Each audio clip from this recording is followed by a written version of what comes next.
যে কুদসি মানে হচ্ছে যে হাদিস আল্লাহ বলেছেন, কিন্তু এটা রাসূল পাক সাল্লাল্লাহু আলাইহি ওয়াসাল্লামের পবিত্র জবান মুবারক দিয়ে বের করেছে। সুবহানাল্লাহ। কিন্তু এটা পবিত্র কোরআনুল কারীমের মধ্যে স্থান পায় নাই।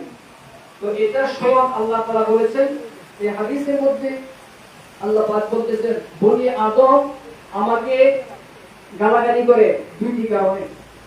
আল্লাহ পাক বলতেছেন, বনি আদম আমাকে মিথ্যা প্রতিপন্ন করে দুইটা কারণে। সেখানে বলা হচ্ছে একটা কারণ হচ্ছে যে আল্লাহ পাক আমি বান্দাকে সৃষ্টি করেছি, আবার বান্দাকে পুনরায় সৃষ্টি করব, এটা অস্বীকার করে।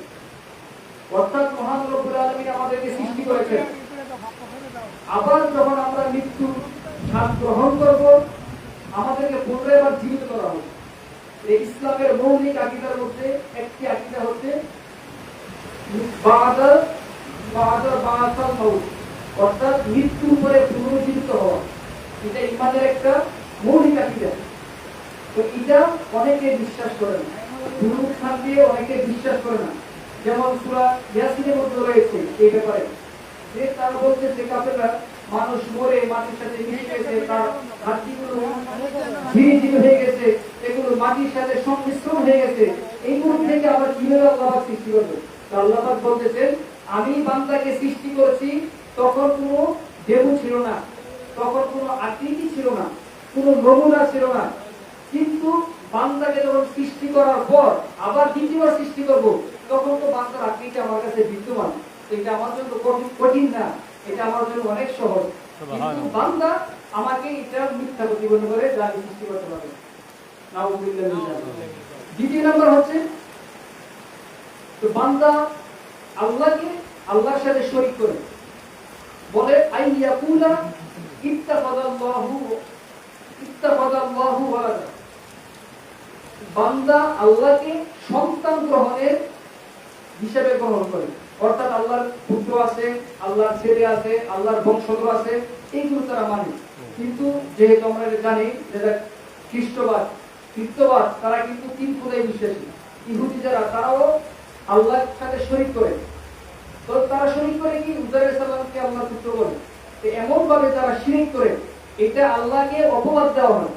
তো এই অপবাদটা আল্লাহ পাক বলছেন আমাকে মিথ্যা প্রতিপন্ন করা হয়, আমাকে তারা গাল দিয়ে। অর্থাৎ এইগুলো যখন আমাদের থেকে পরিত্যাগ না করব, আমাদের তাওহীদ আকীদা, আমাদের একত্ববাদ আল্লাহর প্রতি সহি শুদ্ধ হবে না।